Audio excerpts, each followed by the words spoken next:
Magandang umaga po sa inyong lahat. Isang napakahalagang tao po ang ipinapahayag sa atin ng ating Ebanghelyo ngayon na siya namang tamang-tamang gabay sa ating paghahanda para sa Pasko. Narinig po natin ang tungkol kay Juan Bautista. Sabi sa atin, siya ang tinig na nananawagan mula sa ilang o mula sa disyerto. At ang kanyang panawagan ay ituwid ang daraanan ng Panginoon. Paghahanda para kay Jesus, paghahanda para sa Pasko, pagbubukas ng puso, pagtutuwid ng landas na daraanan ng Panginoon. Subalit, ang problema po ay ito. Hindi ito inaasahan ng mga Hudyo. Ang inaasahan ng mga Hudyo, ang pagdating ng Panginoon ay matutupad sa sentro ng kanilang pananampalataya. At saan yun? Sa Jerusalem. Sapagkat naroroon ang templo.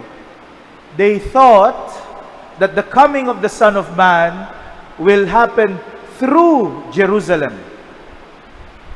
At meron pa pong isa, kung babasahin pa natin ang tungkol kay Juan Bautista, sinabi po sa atin kung ano ang kanyang itsura sa pagpapahayag mula sa disyerto. Sabi sa atin, siya'y nakadamit ng balahibo ng kamelyo. No?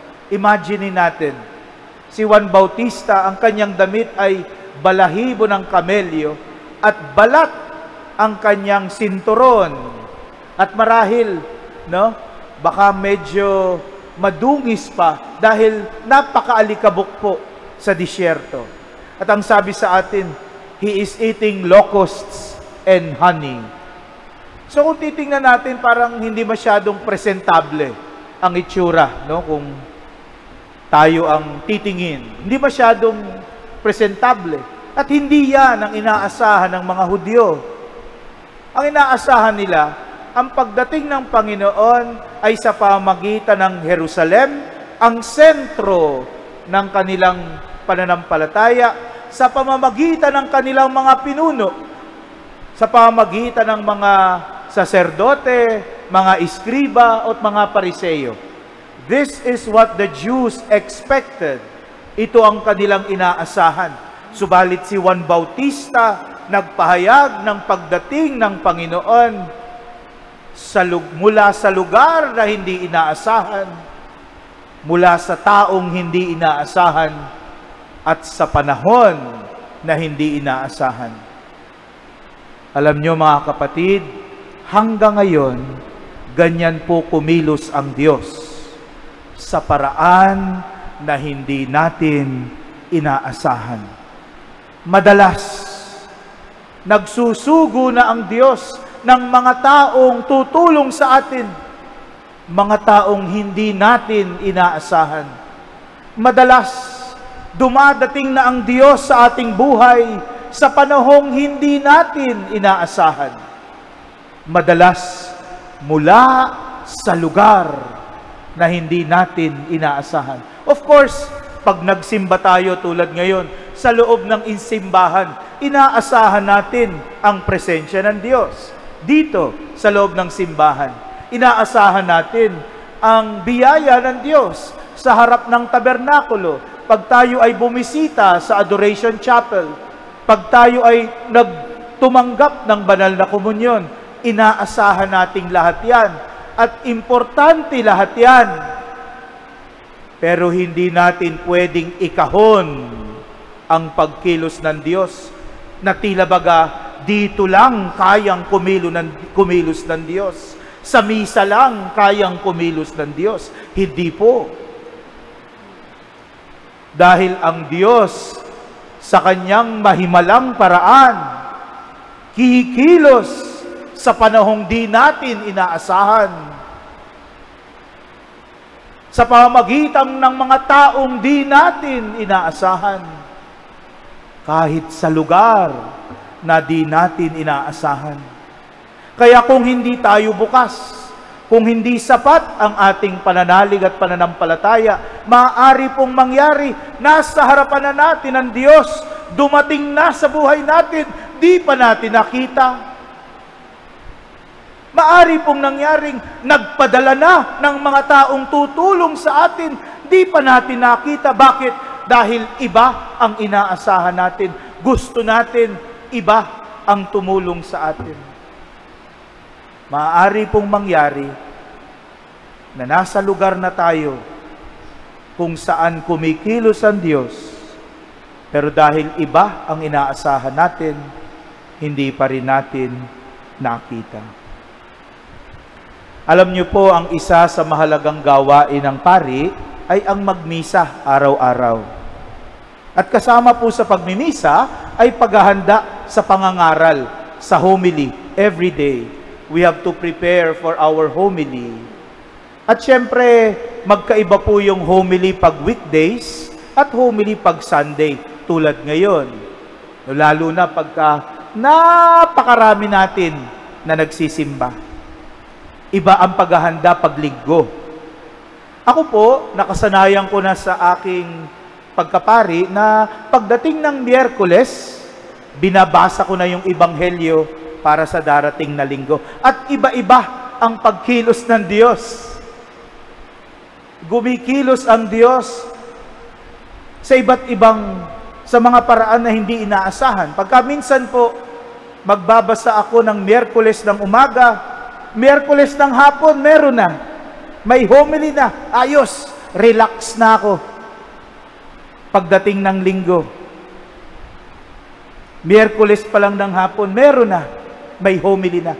Pero may mga araw naman po, Miyerkules ka magbabasa, Huwebes wala pa rin, Biyernes wala pa rin, Sabado na ng alas 11 ng gabi, wala pa rin. Lord, busy ka ba? Ba't walang inspirasyon? Iba-iba. No? Minsan, nakagagawa ako habang nagdarasal sa chapel o nagdarasal dito pag wala kayo, no? Pag walang tao. Pero alam nyo, minsan, o madalas, kung saan ako nakakaisip ng homily, alam nyo kung saan? Sa traffic. Sa traffic. Habang nagmamaneho. Buti na lang may cellphone, pwede kong i-record yung naiisip ko, pagbalik sa kumbento, isusulat. Sa lugar na hindi inaasahan, sa loob ng sasakyan, sa traffic. Pero meron po akong isang homily na talaga naman naisip ko sa lugar na hindi inaasahan. Kakaiba. Gusto nyong malaman kung saan? Huwag nyong ikasasama, ha? Huwag nyong ikasasama. Alam nyo kung saan ko naisip yung homily ko na yon? Bubulong ko lang sa CR. Sa toilet po, sa toilet. Sabi ko sa sarili ko, huwag mong kalilimutan yung naisip mo. Pagkatapos nito, isusulat mo. Pero hindi na naulit eh. Sa hindi inaasahang lugar, sa hindi inaasahang pagkakataon, at minsan o madalas, sa hindi inaasahang tao. Ganyan po kumilos ang Diyos. Di ba yan ang kwento ng Pasko? Saan pinanganak ang anak ng Diyos? Sa Bethlehem. Naku po, ang Bethlehem po ay backward na bayan.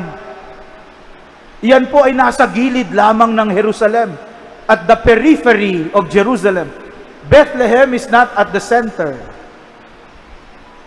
Hanggang ngayon, anong sinasabi natin sa kanta? Oh, little town of Bethlehem, little town of Bethlehem.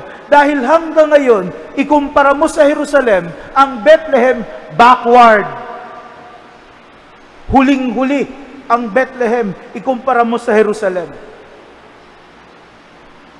Pero sa hindi inaasahang lugar, doon pinanganak ang anak ng Diyos. Doon dumating ang Diyos. doon kumilos ang Diyos na hanggang ngayon, nakikinabang tayo sa biyaya at sa bunga. Sino ba naman si Maria? Si Maria, isang ordinaryong Hudyo. Sino si Jose? Isang ordinaryong karpentero. At saan sila galing? Sabi, sa Nazaret. Sa Nazaret. At ang Ebanghelyo na mismo ang nagsabi, ano ang reputasyon ng Nazaret? Anong sabi sa Ebanghelyo? May mabuti bang manggagaling sa Nazaret? Can anything good come from Nazareth? Yan ang reputasyon ng Nazaret. May mabuti bang manggagaling dyan? Para mo nang sinabi, may mabuti bang manggagaling sa Cubao? Yan ang reputasyon ng Nazaret. Pero sa hindi inaasahang lugar, sa hindi inaasahang tao, sa hindi inaasahang pagkakataon, dumating ang Diyos, kumilos ang Diyos, at nagdulot ng kaligtasan ang Diyos. Hindi nating pwedeng ikahon ang Diyos. Sa hindi inaasahang lugar, sa hindi inaasahang pagkakataon, sa hindi inaasahang tao, maaring kumilos ang Diyos para sa ating ikabubuti. Kahit saan, kahit kailan, kahit sino. Amen.